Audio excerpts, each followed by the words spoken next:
ဟန်ပန်လည်းရိုက်တယ်အားလုံးပဲမင်္ဂလာပါခုကတော့ဟိုကတ္တဗလာ ED ကိုအသုံးပြုတဲ့ဥစ္စာ laptop နဲ့ဘယ်လိုချိတ်ဆက်ရမလဲအဲ့ဒါညီငယ်တယောက်ကတစ်တော့ကနေကျွန်တော်မေးထားတယ်ဗျအားလေးကိုကျွန်တော်ဘယ်လိုချိတ်ဆက်ရမလဲ ED ကဘာတွေသုံးဝင်နေဆိုတော့အခု K313D လေးကိုပြင်နေဆက်မနိုးလို့ပေါ့နော်လာခေါ်တာကင်နာတမန်စီမံကိန်းနာပေါ့နော်အဲ့ကြောင့်အဲ့ဒါလေးပဲကဲ ED မှာဆိုလို့ရှိရင်9ပင်ပေါ့ဒါခုပြနေတာ9ပင်ပေါ့ဒါတော့12ပင်ပေါ့12ပင်ပေါ့နော်12ပင်အဲ့ adapter လေးပါမယ်ဒါကတော့ USB cable ပေါ့နော်ဆိုတော့ချပြထားတယ်ဒါကတော့ ED ဂျာ connector လေးပေါ့နော်ဟိုဒါပြောမှဆိုလို့ရှိရင်ကတ္တဗလာ ED ရဲ့ဂျာ connector လေးပေါ့ဒါလေးကိုကျွန်တော်တို့ကဟို socket ကိုသူ့ဝင်ပေါက်လိုက်တိုင်းတက်လိုက်မယ် net ကိုဆွဲလိုက်မယ်ပေါ့နော်net ပြီးမှ net လေးနှလုံးပါတယ်အားလေးနဲ့အရင်ရေးလိုက်မယ်socket တက်တဲ့ပုံစံပဲပေါ့နော် socket တက်လိုက်ရဲ့ဟိုဘက်ကလည်းအဲ့လိုပဲကျွန်တော်တို့ကဥစားပေါ့9ပင်3 12ပင်3 icon connector လေးကိုတက်လိုက်မယ်ပေါ့နော်တက်ဆင်ပြတဲ့အနေထားလေးပေါ့ဒါကိုအသုံးပြုမယ်ဆိုလို့ရှိရင်laptop ရှိရမယ်တဲ့ ED diagnosis 2ပေါ်တာပေါ့ပြောမယ်ဆိုရင်ဒီ2လေးရှိရမယ်laptop ထဲမှာလည်း ED software ပေါ့နော် electronic ignition software ကလည်းထည့်ပြီးသားဖြစ်ရမယ်ပေါ့နော်အဲ့ဒါမှအဆင်ပြေပါပေါ့နော်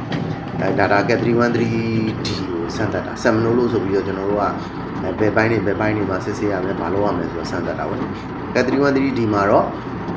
ဒီမဲ့တို့လား ED အပေါက်လေးကတော့9ပင်နဲ့အကိုင်ပဲ9ပင်နဲ့အကိုင်မှာ9ပင်ကိုအခုနောက်တက်တယ်မှာပေါ့နော် operator ကန်းရဲ့နောက်တက်တယ်မှာ320D မှာကျတော့အခုပဲချမ်းနေမှာပေါ့နော်ဒါတော့သူ connector ရှိတဲ့နားလေးမှာပဲဆက်ပြီးဒီကို ED ကိုသုံးပြီးမှဆိုဒါသူ location ပဲအမှန်ဒါဆိုလို့ရှိရင် power မီလေးလင်းလာမယ်သူပါဝါမီလေးလင်းလာပြီဆိုလို့ရှိရင်တော့ဒါ ED connector ကချိတ်ဆက်သွားပြီED ဆက်မှာပါတယ် ED ကိုနောင်းရဲ့ကျန်းကလည်း ED အပေါက် ED အပေါက်ကလည်း power supply လာတယ်ဆိုတာကိုကျွန်တော်သိပြီပေါ့နော်အဲဆိုရင်ကျွန်တော်တို့ကဒီမှာ laptop မှာပါတဲ့ USB connector နဲ့ချိတ်ဆက်လိုက်မယ်ချိတ်ဆက်ပြီးဆိုရင်ကျွန်တော်တို့ကဘာလို့ ED ကိုED software ကိုပေါ့ double click ပေးပြီးတော့ပုံမှန်မှာပဲကျွန်တော်တို့ PDF ဒီပဲကြီးပါပဲ software တွေကိုဒီ double click ပေါ့နှစ်ချက်နှိပ်ပြီးတော့ဖွင့်လိုက်တယ်ကျွန်တော်တို့ဒီရန်ရပြင်တဲ့သူတွေကကွန်ပျူတာသမားတွေမဟုတ်ဘူးကွန်ပျူတာသမားတွေမဟုတ်တဲ့အတွက်ကျွန်တော်တို့ကကွန်ပျူတာကိုအသုံးပြုရတဲ့အတွက်က diagnosis tool တွေကိုသုံးတတ်မယ်ပုံမှန်အားဖြင့်diagnosis port code တွေကိုဖတ်တတ်မယ်ဒါတွေကို repair လုပ်တတ်မယ် PDF file တွေကိုဖတ်တတ်မယ် PDF file ဆိုတာကတော့ကျွန်တော်တို့ workshop menu ရဲ့ file ကိုဖတ်တတ်မယ် copy လုပ်တတ်မယ် paste လုပ်တတ်မယ်ပြည့်စုံ machine control ကဒါ professional တယောက် product link ဒါ monitor ပြင်နေပြီ monitor ကိုကြည့်မယ်ဆိုလို့ရှိရင်ပဲပါအားလုံးက engine ပိုင်းကိုတည်တံ့နေတယ်ဆိုတော့ engine ကို click ပေးလိုက်ဒီ computer ဘိုင်း diagnosis tool တွေသုံး okay လေးလိုက်ကျွန်တော်တို့ကလုံးတော့ပြီတချို့ကျတော့ဟာကွန်ပျူတာမကက်လို့တင်ငယ်တယ်ဆိုတော့လုံးဝတင်ငယ်မှုမဖြစ်ပါနဲ့ညီငယ်တို့okay လေးလိုက်လို့ရှိရင်ဒါ engine ရဲ့ serial number တွေလုံးဝတင်ငယ်မှုဖြစ်နေကျွန်တော်တို့ကကွန်ပျူတာ professional သမားမဟုတ်ကွန်ပျူတာကိုကျွန်တော်တို့ကလိုအပ်တဲ့အပိုင်းကြည့်တယ် diagnosis ဆိုတော့ ကွန်ပျူတာအသုံးပြုရမယ်ကျွန်တော်မကြောက်ပါနဲ့အစီအပြေတော့မှပညာတက်ချင်းမတက်ချင်းနေတယ်မှာဆိုင်ကွန်ပျူတာသုံးရှိတော့လည်းအရင်ကိုလွယ်တာနော်အရင်လိုတယ်ကိုယ်တွေလုံးလုံး machine မှာဆိုလည်း low end diagnosis အဲ့မှာကျွန်တော်တို့ ED နဲ့ချိန်ဆက်လိုက်တဲ့ခါမှာဒါကျွန်တော်တို့ engine ဘိုင်းကိုချိန်လာပဲဘိုင်းကိုချိန်လာပဲစာပေမှာကျတော့စာပေမှာလည်းပြောလို့ calibration ဖွင့်လိုက်တဲ့အချိန် calibration ကကျတော့ကျွန်တော်တို့ calibration ကိုဝင်နေတယ်ဆိုတော့ calibration ကိုနှိပ်လိုက်လို့ရှိရင်ပဲ ejector frame calibration လုပ်ရမယ် PRV main back low limit pressure calibration လုပ်ရမယ် power shift pressure calibration လုပ်ရမယ်အမှဆို engine speed calibration လုပ်ရမှာဒီဘိုင်းတွေမှာပါ ED နဲ့လင်းလုပ်တဲ့ ဘိုင်း calibration လုပ်တယ်ဆိုတဲ့သဘောကတော့ဒီပုံမှန်ဖြစ်တော့လုပ်တယ်လို့ပဲအဲ engine speed calibration ကိုတော့မှနှိပ်လိုက်ကျွန်တော်တို့ဒီမှာ engine speed calibration နှိပ်လိုက်ဝေးသွားတယ်ရိုက်တာဟုတ်လားအဲ့ခဏစောင့်နော် ရိုက်တာ calibration လုပ်တဲ့အဆင့်ကလုံးလုံး ED အသုံးပြုတဲ့ဥစ္စာကိုဒေတာအသေးစိတ်ကိုရှင်းပြတယ်နော် ED တွေကတော့လာပြီးတော့ဒီ next ကိုဆက်သွားတာ test တွေပြောမှဆိုလို့ရှိရင်ဒါကက်တီ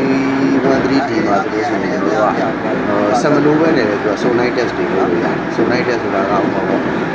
မိဘမှာ sonite လုံးပါတယ်ဒီကြမှာ sonite လေးလုံးပါတယ်ဒါမှမဟုတ်6လုံးပါတယ်ဒါတွေကိုကျွန်တော်က sonite test လုပ်လို့ရတယ်အဲ့ဒါကဘယ်ကနေဝင်လို့လဲဆိုတော့ diagnosis ပြောမှစိတ်တော့ edit code ကို diagnosis မှာ edit code ပါတယ် log code ပါတယ်အဲ့မှာဆိုလို့ရှိရင်သူကဘယ်လိုလဲဆိုတော့ diagnosis test ဆိုတာလေးပါတယ်အဲ့ဘိုင်းကိုကျွန်တော်တို့ဝင်ပြီးတော့မှ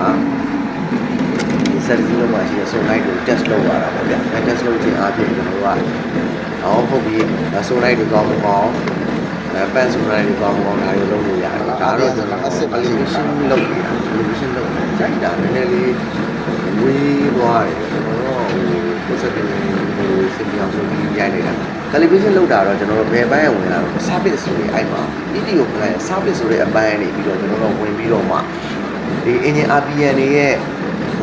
engine RPM တွေအပြည့်အဝအသုံးပြုလို့ရအောင် slow ဆိုလို့ရှိရင်လည်းပုံမှန်လေးဖြစ်အောင် engine မင်းတို့ အဲ့ဒါကိုကျွန်တော်တို့ ကျိုးတယ်ပါနဲ့ဆိုလို့ရှိရင်ဒီလို calibate လုပ်လိုက်မှ engine မှန်သွားတယ်ဟိုမှာတော့တော့ဦးကြီးတို့ဆက်ဆက်ပြီးတော့အဲ့စနစ်ပဲ အဲ့ဘိုင်းကိုဝင်ပြီးတော့ဒါလည်းမခက်ခဲပါဘူး engine speed calibration နှိပ်လိုက်မယ်နှိပ်လိုက်တဲ့အခါမှာအောက်မှာ next ဆိုတဲ့ပေါင်လေးကြာအဲ့ next ကိုထပ်နှိပ်မယ်ဩဆို engine ကသူ့ပုံမှန်အတိုင်းအဲ့speed တင်ထားသလို9နဲ့6နဲ့ဟိုကပြောမှဆိုရင် throttle switch ပေါ့ဗျာ lever တင်တဲ့ switch ကနေ9နဲ့6နဲ့ထိကြောင်းလာတယ်အဲ့ဒီကြားလို့ရှိရင်ကျွန်တော်တို့က engine RPM အဲ့မှာကြည့်လို့ရ engine RPM ဘယ်လောက် အဲ့နှစ်ကြောင်းလေးရှိတယ်အဲ့ emergency လေးတစ်ခုပြစ်သွားတယ်အဲ့ဆိုလို့ရှိရင်နောက်တစ်ခုကိုကျွန်တော်တို့ဆက်သွားမယ်ဆိုလို့ရှိရင်လည်းအဲ့မှာ next ကိုထပ်နှိပ်လိုက်တာနဲ့တော့သူ auto calibration လုပ်တာ engine RPM 1800 2000အဲ့ဒီတက်သွားပြီးတော့မှဒါအဆင်ပြေသွားတယ်အဲ့လိုပဲကျွန်တော်တို့က PRB ဆိုလိုက်ပေါ့ engine ဝင်နေတယ်လို့ပေါ့ဗျာ engine ဆက် engine calibration successful ဖြစ်တာလားဆိုတော့ finish ဖြစ်ပါတော့ဒီမှာဆိုလို့ချင်းလည်း PRB သူက PRB စုံလိုက် pressure calibration ဆိုတာဒါလည်းနည်းနည်းအရေးကြီးတယ်နော်အဲ့လို PRB ကို calibration လုပ်မယ်ဆိုလို့ရှိရင် pressure စုံလိုက် pressure calibration လုပ်လို့ရတယ် PRB calibration စုံလိုက်မှာဆိုလို့ဆိုလို့ချင်း pressure ကိတ်တက်တာ calibration test လုပ်လိုက်တာ အဲ့ဒါနဲ့ calibration လို့ဆိုလို့ချင်းဒီတော့နှိပ်ရတာဒီလိုဒါပဲ clip ပဲနှိပ်ရတာပြောမှဆို PSI က PSI gauge ကိုလည်းကျွန်တော်တို့က menu လည်းတက်ထားမယ်ဒီကလည်း calibration လုပ် license domestic set လို့တော့ domestic set လို့ကျန်တဲ့ကောင်ဆိုလို့ချင်းတော့တို့က pressure ဘယ်လောက်ရှိရမှာဆိုတာရှိတယ်သူကစလုံးမှာဆိုအနည်းဆုံး100 150ပေါ့ပြောမှဆိုစလုံးမှာဆိုလို့ချင်း400 PRB ကလီဗာတင်လိုက်တယ်ဆိုပြီးတော့တရားဆုံးမှာဆိုရင်ဒါကဆိုင်နေတယ်အင်ဂျင်လည်းမဟုတ်ဘူးဆက်လက်ဆင်950အဲ့မှာလီဗာအတေချာ calculate လုပ်လိုက်တယ်ဆိုလို့ရှိရင်ဒါစာပေမှုတဲ့မှာဒီထဲဘယ်လောက်ရှိလဲရတယ်ဒီဆိုင်ကတော့ကျွန်တော်တို့ပုံမှန်စာပေမှုတဲ့ပြီးတော့မှဒီ calculation လုပ်တာအဲ့ဆိုလို့ရှိရင်တော့တို့က diagnosis test ဆိုတာဆောက်လို့မျိုးက diagnosis test ဆိုတာအမားတွေပါရှိတယ်တော့ချင်း diagnosis test ဆိုတာနော်အဲ့ကြားထဲမှာ diagnosis test မှာမင်းဘာလို့ရလို့လဲ machine override engine speed test တွေလုပ်လို့ရမယ် main back flow limiter test တွေလုပ်လို့ရမယ်ဒါက power pressure လည်း test လုပ်လို့ရတာပဲလားဒီမှာဆို engine solenoid test engine solenoid test ကိုကတော့လုပ်မယ်ဆိုလို့ရှိရင် engine solenoid test ကိုလည်း cylinder ကို power လို့ပါတယ်ဟုတ်လားအဲ့တော့ power ဖြတ်သွားတယ်လောက်သွားတယ် engine တောင်မင်းနားထောင်လိုက်မှ step နဲ့ပဲတော့ရင်းငယ်တယောက်မေးထားတာတော့ကြာပြီကျွန်တော်လည်းပြန်မဖြေဘူး cannot purpose ဘာလို့လဲဆိုတော့ engine ready ဖြစ်နေလို့သူကလုံးလုံးမရဒီဗီဒီယိုဖိုင်လေးကို test လုပ်တာ engine ထိုးတာလို့ပေါ့ပြောမှရတယ် diagnosis test လို့ပြောတယ် cylinder cut drop ကိုသွားအဲ့တော့ရိုက်ပြီးမှအတန်ထည့်ရတာပဲအတန်ထည့်ရတဲ့ခါကျတော့ကွင်းထဲမှာကြာလဲကျွန်တော်ကအတန်တွေဆက်တန်တွေပိုင်းနဲ့စူးညံနေဆိုတော့ဒီလိုမျိုးလေးလုပ်ပြပြီးဒီဗီဒီယိုဖိုင်လေးကြည့်လိုက်ရင်တော့ဆက်ပြီးဒီလိုလေးဒီလိုမျိုးလေးဆိုလိုက်တက်တော့တယ်ဒါလေးကျွန်တော် cylinder cut drop cylinder cut drop ကကျတော့ဘာလို့လာတော့ဆိုတော့စုံလိုက်တစ်လုံး engine တစ်လုံးလုံးချင်းဒါလေးကတော့ပြောလို့ဆိုတော့Selenaကတော့ပေါ့နော် Selenaကတော့Selenaကတော့ဆက်လို့ရတဲ့အချိန်မှာပြောလို့ဆိုလို့ရှိရင်တော့ inline menu တွေပေါ့ဗျာ inline ပတ်နေပါလို့ရှိရင်ကျွန်တော်ဆက်လို့ရတဲ့အချိန်မှာတော့ကောင်းပြီရှိုးလိုက်ဆို4600ရှိုးလိုက်တဲ့ခါမှာဘာဖြစ်တော့ engine လေးပြောင်းသွား engine လေးကြာတယ်နောက်ဆက်ကောင်းလေးပြန်ကြက်လိုက်ရင်ပြောမယ်ဆိုရင် engine လေးကဘောပုံမှန်လေးဖြစ်လာတယ်အဲ့စနစ်ကိုကျွန်တော်တို့ကတော့ဒီnozzle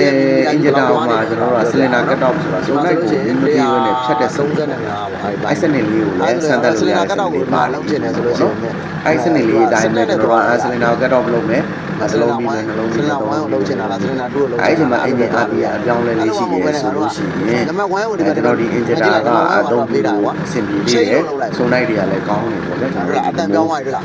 ဝင်လို့ဒီမှာကြည့်လိုက်မယ် pure pressure body ပါဒါလဲဆိုတာချိန်လာတော့ဘာလို့ချိန်သွားလဲဆိုလို့ရှိရင် cylinder နံပါတ်1ကိုလုံးဝလုံးဝပြထားတယ်ဆိုတော့ဒါ cylinder ကတော့လို့ရှိရင်သူ့ရဲ့ဟိုမှာဖြစ်တာနော်ဒီမှာ2ကိုငါလို့ဆက်သွားတယ်ဒီမှာ2ကိုလည်း cylinder ဒီ engine ကောင်းကောင်းမှလို့ဆက်ပြီးတော့အဲ့ဒါလေးကိုသူကပြောင်းလဲရှိမရှိဟုတ် engine လည်းချိန်သွားတယ်ဟိုဒီတတာလည်းဒီဘက်မှာထားတာ pure body တွေဒီပိုင်းတွေတောင်းသွားတယ်ပဲဖြစ်ဒီပဲဖြစ်အဲ့တော့နောက်နံပါတ်2ကိ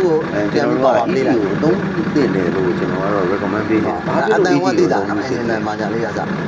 ကက်သီဒရယ်ဒီမှာဆိုလို့ရှိရင် ကျွန်တော်ပြောမှဆို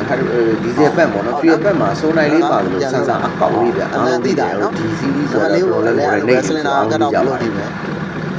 ်ဆန်ဆာအကောက်လေးပါတယ် fly မှာလည်းဆန်ဆာအကောက်လေးပါတယ်အဲ့ဒါကတော့ primary နဲ့ secondary အဲ့ကျွန်တော်တို့ဒါတွေကတော့ပုံချတာပြောမယ်ဆိုလို့ရှိရင် cylinder လေးကဒီပြော cylinder ဆိုတဲ့ဒီကျွန်တော် ED ဖိုးမှာကျွန်တော်တို့ကဆန်ဆာကောက်ကျတော့ငါတို့ကဒီ state ရဘာဖြစ်လို့လဲဆိုတော့ system ဝေးလိုက်တဲ့အချိန်မှာဒီတက်ဖြစ်တာလား not detail ဖြစ်တာလားတော့ဖွင့်ထားလို့ရှိရင် not detail ပေါ့ဗျာစတက်လေးမွေးလိုက်တာနဲ့ speed ကလည်းနှစ်ခုလုံးတက်လာတယ် detail တော့ engine power delay ဆိုရင်လည်း 0 ဖြစ်နေတာဟုတ်လားကျွန်တော် ED engine power delay က0မဟုတ်ဆို engine ဝတ်တာတော့ဘာပြဿနာရှိတယ်နော်အဲကြောင့်